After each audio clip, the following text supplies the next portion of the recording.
I'm really thrilled to talk to you because 4 years ago, about a little more than 4 years ago, we started talking about this crazy startup that you were going to create to give people, the radical notion, give people a look at their DNA. And it's been 4 amazing years. Yeah, it's so a little background as to why we started the company. I had a background of investing in healthcare companies on Wall Street, and after 10 years, I really just started to realize that all the money and the innovation, it wasn't really hitting the endpoints that I would have wanted it to hit, and that fundamentally we live in a healthcare system that I don't really want to be part of.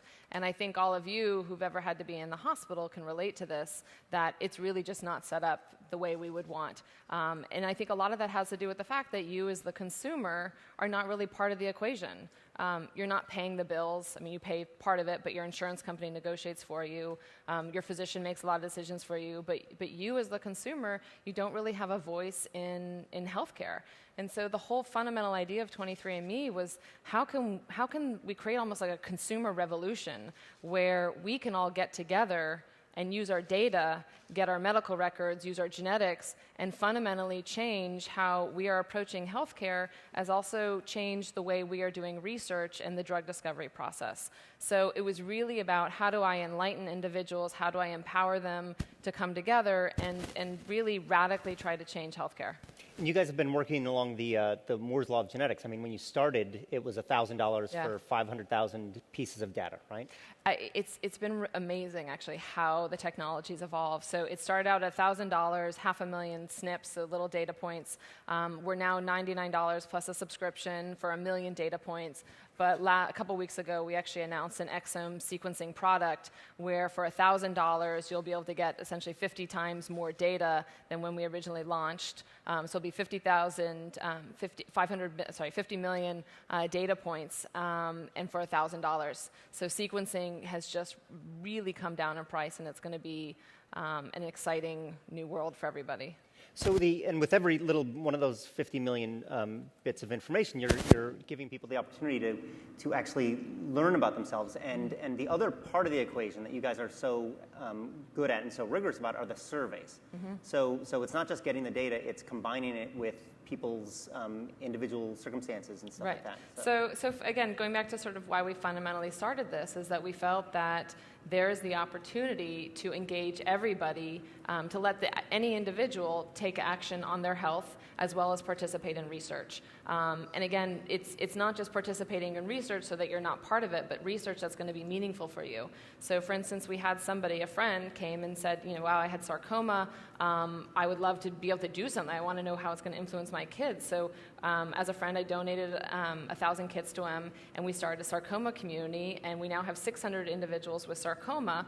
And the physicians we're working with, Memorial Sloan Kettering and Dana-Farber, they've been astounded because for them, they probably get, a dozen, 50 maybe sarcoma patients that they're going to see in a year. We have 600 in a short time frame. So the ability suddenly for these people to come together, share information, they all have their genetic data, we can start doing genetic studies about why are some people responding to chemo, some people are not responding. Was there an underlying genetic cause as to why some people got the disease to begin with? So my frustration of, from the Wall Street side of these drug companies not necessarily doing the things that I as a consumer wanted. And most importantly, I want to know, am I at risk for something?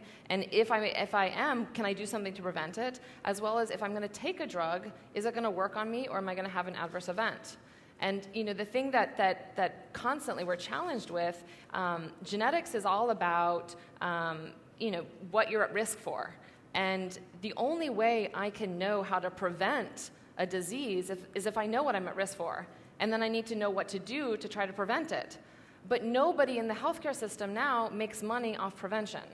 And so it's all treatment. Exactly. So I wrestle with this all the time. If I can tell you if you're high risk for type 2 diabetes. But if I prevent type 2 diabetes in you, who's going to make money? Like the only group I know right now that would make money is Kaiser. So, but J&J is one of our investors. I wrestle with this all the time. Like, how are they going to make money if I don't have you have type 2 diabetes? But if you do have diabetes, there's lots of ways that we're going to make money. Right, and that's the challenge with kind of the novelty of genetic data introducing it into the healthcare system is it's just people don't know what to do with it in many ways. Not even oftentimes the doctors don't know what to do with it. The insurers don't know what to do with it. I mean, you're injecting a really disruptive pool of data into this environment. Right, and that's exactly one thing that we're working extensively on, is that a lot of people don't know about genetic data, especially physicians. So a huge mission for the company is education. It's part of the reason why we've put together a whole series of videos called Genetics 101, where we try to educate people about what are genome-wide association studies, what's genetics, what is genetic ancestry, and we spend a lot of time. Almost everyone on our research team does customer service calls. We do a lot of in-person events. So we spend a lot of time trying to educate individuals, and more we recognize that people are showing up in their physician's office. We don't want to put a burden on the physician, so we're trying to create material so that if an individual walks in and says, I'm a carrier for factor V, and thus at high risk for blood clots, that the physician can know what to do and knows what the latest literature is. So there is a lot of incredibly meaningful information that we're returning to people, and we get customer testimonials every day. We got one yesterday from president of a company who said, I'd had severe arthritis my life. I haven't been able to play volleyball with my children. I haven't been able to golf or play tennis, and 23andMe told me I was high risk for celiac disease, so I just decided to cut out gluten.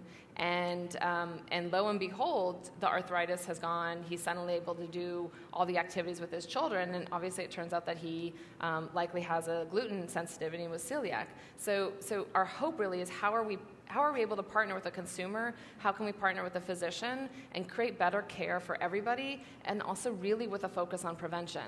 How can I really help you take charge of your own life and say, if there's things that you're at risk for, how can we try to prevent those? Right, and I guess that's one of the most important pieces of education that you offer people, is helping them understand that their DNA, their genes are not their fate. I mean, right. it's this interplay with their environment. It's this it's the genetic information with the phenotypic information, what they do, what they eat, all that stuff. Yeah. So even as a child, I was always fascinated with sort of nature versus nurture.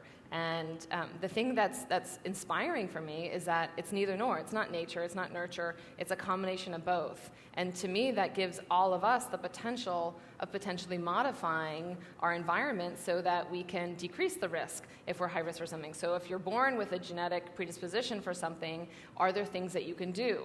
So, for instance, my husband is high risk for Parkinson's disease, and as a result, we try to, he started drinking coffee because that's associated with potentially decreasing risk of Parkinson's. We exercise a lot more, we eat better, we're significantly more aware of our health, and I think that's one of the types of examples, and we're starting to poll our customers, and we're finding that people find they're at high risk for something, and they are starting to do something. Getting it in black and white is a meaningful change for them, where it inspires them to take charge of their health. So you mentioned Sergey and his risk for Parkinson's, and you guys actually have a quite robust and large project on Parkinson's disease with the Michael J. Fox Foundation. We do, and Parkinson's was our first disease community that we launched, and obviously it's very personal to us, and it was part of the a bunch of reasons why we launched it. Michael J. Fox is a fabulous foundation, which makes the partnership great. But Parkinson's is not the disease. This is Web 2.0. It's not the disease that you would necessarily go after. These are individuals who have a disease where they can't necessarily be online. A lot of people are over 65, not necessarily using the web and social media every day. So it wasn't the ideal cohort. And that said, we launched the program, and within 3 weeks, we had 2,000 people sign up. We now have about 6,000 individuals with it. And what's spectacular is that my husband has this variation called LRRK2. We have now the largest cohort in the world of LRRK2 individuals. So it's a very rare, it's 1 in 10,000 individuals actually has this. So we have, well over 200, actually maybe more now, individuals with this. But what's also really interesting is we have a lot of these individuals who have the LRRK2 variation, putting them at high risk, but they're over 65 and they don't have the disease.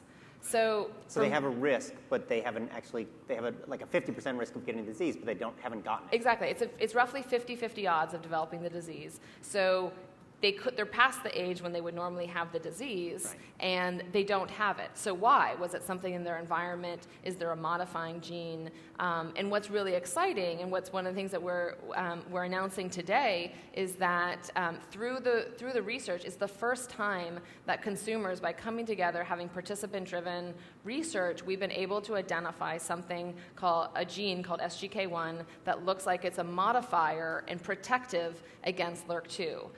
We have now launched a collaboration with Scripps where we're actually exploring the biology of this and exploring, is this druggable? So for me, personally, it's incredibly rewarding that, one, this might actually impact my family at some point, but two, the community has been so successful that in such a short time frame, we found something that could be a modifier and could eventually, there could be enough biology work and chemistry work that comes out that it leads to a druggable target. Right. So it's incredibly exciting for us that it's really the first time that a participant-driven cohort has yielded something that is going to lead into further biology and potentially into the clinic. So just to go through the chain here, because I think it's if you guys aren't geeking out on genetics, so you understand kind of the thing. You have 125,000 users at 23andMe, right? And 6,000 of them are in this Parkinson's cohort, right? And some significant number of, actually those 6,000 all have the LRRK2 mutation, right? Correct. And then which is largest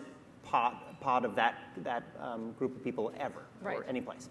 So among that group, you've been able to isolate people who have this mutation, but not the disease. Correct. And then inside them, you've been able to identify another gene, yes, that makes them somehow not get the disease. Correct. And that's huge because... And it's huge because we have the Parkinson's cohort where it's easy to say if you have Parkinson's, you come in the community, but finding people who have a variation, it's only, again, it's 1 in 10,000 people who have the LRRK2 variation, who are asymptomatic, is a little bit like a needle in a haystack, because those are not part of the 6,000 Parkinson's community. Those are part of the 125,000, so the 120,000 individuals who do not have the disease. So they just happen to randomly come into our database. So that's one of the huge powers of having a huge data set, is we can start to identify individuals who have very rare variants but don't have the disease. And normally, most research, they're just going after people with the disease. So, and you found this out in 2 years, which is the scale that normal research takes just to kind of drum up a few people in their cohort and maybe get towards publication. Yeah, so it actually came, we even found it earlier. We found it, and we didn't really know how significant it was. And I started talking to a couple academics, and they were just, their jaws dropped. Like they were so astounded. I can't believe you found a modifier. So it's one of the areas when we met with Scripps, and they were super eager. They have an outstanding Parkinson's researcher, Phil Lagrasso, who just jumped on the idea, and Michael J. Fox is funding the research on it to see, is this a potential druggable target? So it's really, we didn't even recognize that this was, something, that this was as unique as it is, and it's something that's really caught the attention now of pharma, because we can find these rare individuals so quickly, and there's no other way to identify them. One of the areas that I'm also super interested in, and again, looking at this crowd, something that we're all really at risk for is Alzheimer's.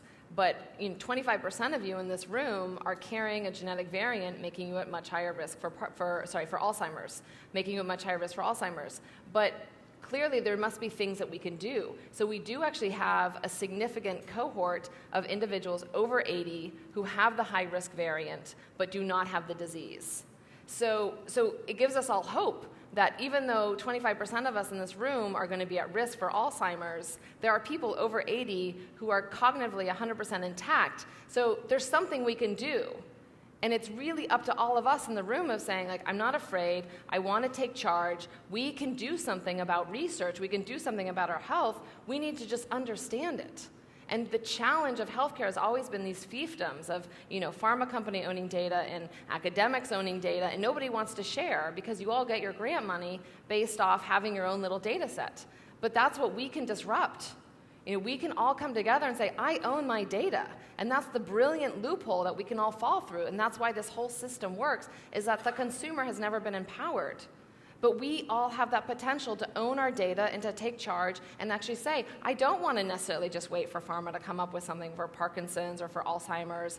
I want to do something. And we're all at risk for something. We all know our family histories. We all know there's something out there, but we want to change it. And I think trying to get over, that's what the brilliant thing, we find it so enlightening for people to say, we're actually proactively being part of this, and that your data is actually incredibly meaningful and powerful. Well, it really is the vanguard of medicine, because not only are you creating science and creating new insights, but you're also able to figure out how to change your diet. I mean, it's very immediate, and yet it also has this great broad implications. So. Exactly, and that's what's, there was a study that came out for people who are genetically high risk for type 2 diabetes. When they found that they actually did change their diet, they were no longer at high risk anymore. So it gave potential that, or they were no longer likely or developing type 2 diabetes. So it gives me the potential that you really can potentially change your diet or change your exercise habits, or there might be things like wearing sunglasses for macular degeneration, which causes blindness. There's all kinds of things that we can potentially start to do, and all of us would rather prevent the disease than have it effectively treated. And Wojcicki, thank you so much. Thanks so much.